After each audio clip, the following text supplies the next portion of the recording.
We're building from different eras. We're picking a front three, an all-star front three for our team. So let's head straight into it. We're going to start on the left side of the attack. So we're going to get three players, and this is the first one. My man, Ronaldinho is number one. Neymar, number two, two Brazilian legends. And of course, Cristiano Ronaldo. Wow. I mean, this is so difficult. I knew this was going to be almost impossible. I mean, every single one of them individual brilliance, and obviously magicians and the social media stars, the YouTube sensations, every single one of them. And I am a fan of all three of them. I just want to make that very clear. I had no idea which three were going to come out on this left-hand side, nor do I for the other positions. And I think that this is almost impossible to be able to do. There will be supporters out there who have a fandom for all three of these players. How can you not enjoy watching Neymar play? What a talent. Maybe he didn't reach his full potential because of injury and maybe the mishaps off the field, but we did see flashes of that absolute world-class brilliance. I watched him obviously in the World Cup in 2014 as well. He got a serious injury there, but he was also absolutely class. Ronaldinho, I mean, he's entertained us his whole life. Playing the game was like watching an artist at work. The way he moved, the way he celebrated and enjoyed the game was absolutely sensational, and I'm going to get criticised heavily for this one, but my choice would be Cristiano Ronaldo. How can you go against the goals, the statistics, the trophies, and the elegance, the athleticism, the Ballon d'Ors that he has won, how he's gone through longevity in his career? I have never seen anything like it. It's truly one of a kind, and he's still going strong. Just re-upping his contract with Al Nassr, the guy has been unreal, and he could have gone through multiple generations. You could have gone through 3 or 4 here, and I still probably would have gone for Cristiano Ronaldo. Yes, I had a little bit of a fandom for Manchester United back in the day when he was there as a kid. I actually, fortunately, played against him when he was at Sporting. How'd that go? Not very well, but he was apparently very good when he was like 17 years old as well. He was exceptional all the way through his career, still is. Love him to death, and unfortunately, I'm going to have to go for Cristiano Ronaldo. Do you agree or not? There's going to be a lot of my friends that are going to clip this because, as they very well know, I am a Argentine Lionel Messi fan. This is an easy one for me. It's Cristiano Ronaldo. I don't think that it's close. Neymar, fantastic player, never reached his full potential. Ronaldinho, grew up watching him, like you mentioned. It was a beauty to watch him play and how much he enjoyed it. But no one reached the levels of Cristiano Ronaldo. No one, between these three, no one has reached the levels of how good he was in the biggest moments, in the biggest competitions, the best Champions League scorer in the history of the competition. Hasn't done it with the national team at a World Cup level. Obviously, has won the Euros and has won Nations League. But hasn't done it at the World Cup. Hasn't even scored a goal, a knockout goal at a World Cup. Bit different, though, when you're playing for Portugal. It's fair, but still. Can I challenge you? Okay. Did Ronaldinho have more technical ability and talent than Cristiano Ronaldo? Technical ability, no, I don't think so. Ronaldo above him. I still think that Ronaldo, top to bottom, was a better player. I think he was maybe more elusive. I think that he was maybe more creative, more of a creator rather than a goal scorer. But I think Cristiano Ronaldo really, he did it all. He was a creator, a goal scorer, still is a massive goal scorer at the age of 40. So I do think that this is an easy one. He is just above where these two legends of the game, but he is just a step above. You heard it from the main man, at Stefano Fusaro, if you have any type of criticism. This will be clipped by all my Ronaldo stan friends that absolutely love him. Anyway, we'll move on to the right side of our I'm intrigued. Front three. Oh.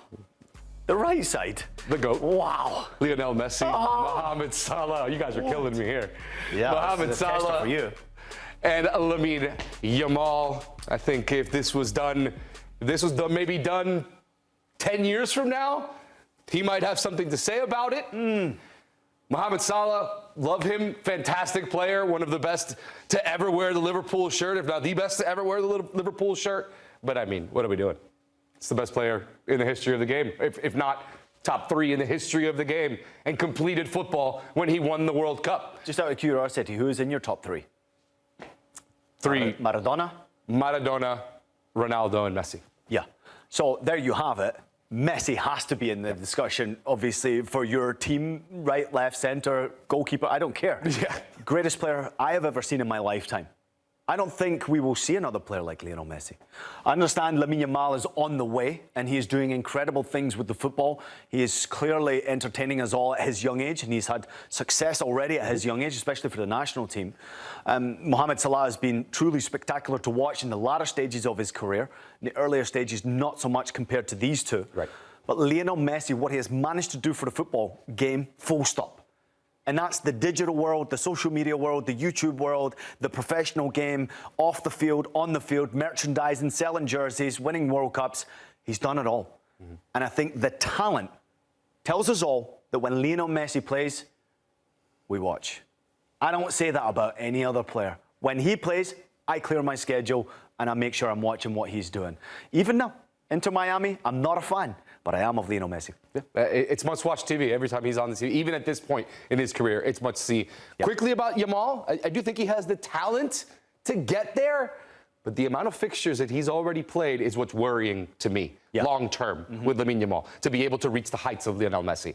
Because he's already played so many games at the age of 17 where he hadn't. And that's where I struggle to say that he can make it to that level, because there's going to be fatigue in that body. I don't think there's any question about that. 100 games for Barcelona by the age of 17 is absolutely ridiculous. Let me just also point this out to you while we're on the jib. What we're seeing from Lamine Yamal is constant movement, it's constant traction. He's always moving, he's always doing tricks. Right. This is what we see from Lionel Messi. And when the moment happens, bam! Electricity. And that's why you get the longevity. Right. Ronaldo's a freak. He managed to do that through the full career and stay healthy. I don't think Lamine Yamal will be able to do it as long as Messi or Ronaldo. All right, let's head to center forward now of our front three, and this one is going to be tough. Thierry Henry, absolute legend, Robert Lewandowski.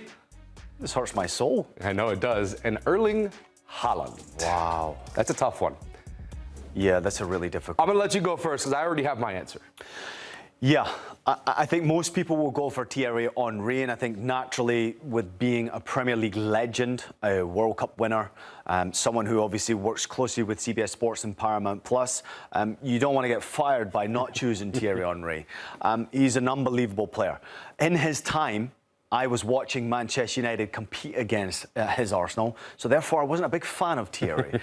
However, it's hard not to love and admire what he did do as a player, and who he is as a human being, by the way, as well. Just outstanding to watch him. Erling Haaland is continuously breaking records left, right and centre, but I think as far as technical ability, the ability to play football, he doesn't do it as well as the other two. I am, and will always be, a Robert Lewandowski fan. What he has done for the Bundesliga, which is my league, obviously having played in Germany for 5 years, this guy took the league commercial. He made it more watchable. He scored goals that needed to be scored so that the younger generation could fall in love with the Bundesliga as well. And he's doing it obviously for his national team. Unfortunately for him, he's playing for Poland, which doesn't have necessarily the ability around him to be a successful nation. I'm just a huge Robert Lewandowski fan. I watched him score 5 goals in 9 minutes in one game. And that, to me, is unreal. It's unthinkable, and only Erling Haaland out of these three could kind of put up those numbers in an individual game. But I think if we're going over the full big picture, Thierry Henry would probably be number one for everyone.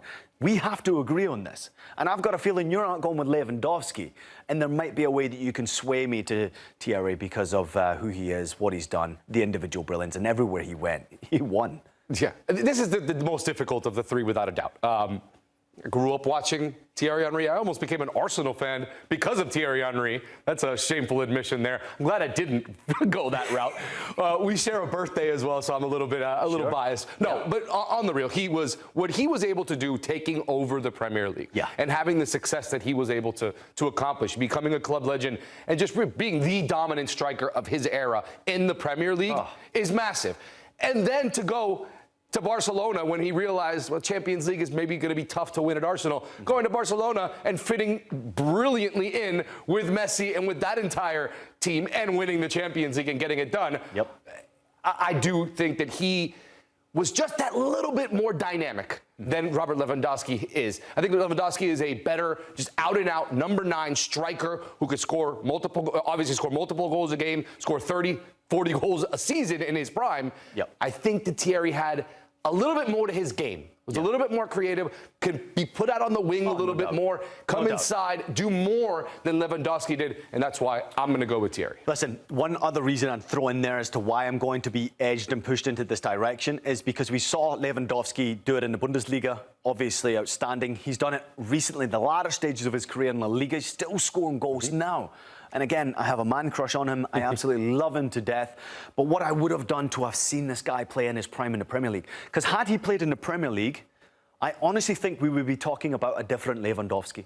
Now, it's not because I'm a fanboy of the Premier League. No, I watch the Bundesliga. It's my #1 league. Here we cover Serie A. We cover, obviously, every single league. But at the same time, I want to say that Thierry transitioned to Premier League to become what it is now. And not many players can say that they did that. He's a legend for an absolute reason. Watching him play, the way he flowed with the ball, I mean, he was just truly remarkable to watch play. Lewandowski will always be #1 in my eyes, but quietly, I'm going to have to say in front of everybody here, I agree with you. I think Thierry has to get the nod. All right, so Thierry gets the nod there. Lewandowski also deserves the Ballon d'Or. Want to see the team? Remember, this is our team. This is the team we have finally picked. What do you think? What are your thoughts? Yeah, I mean, listen, it's hard to disagree with this. And look at the quality. Maybe the Van Dijk along that centre-back position probably would be up for debate, but it's very difficult to argue with what he's done for Liverpool Football Club and winning the Premier League and winning the European Champions League. The midfield is just truly special and remarkable. I probably would have gone with Modric in there. I'm just going to throw that out there. I think he deserved it. Probably Iniesta. Probably Iniesta. I probably would have made that change. But again, that's such a difficult one to argue, right? Because Iniesta is one of the best ever. Right. Yeah, no, how can you have this discussion? I mean, this will be something for many of you out there who I'm sure are watching this, will be enjoying this discussion with your friends. Please make sure you share those arguments and discussions with us.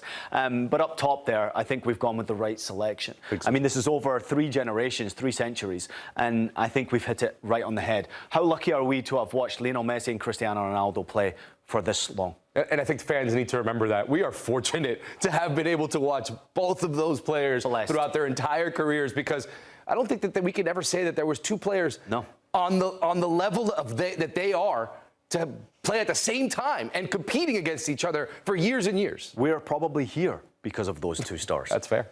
Football is bigger because of those stars. I love it. Brilliant. Love to see Great debate.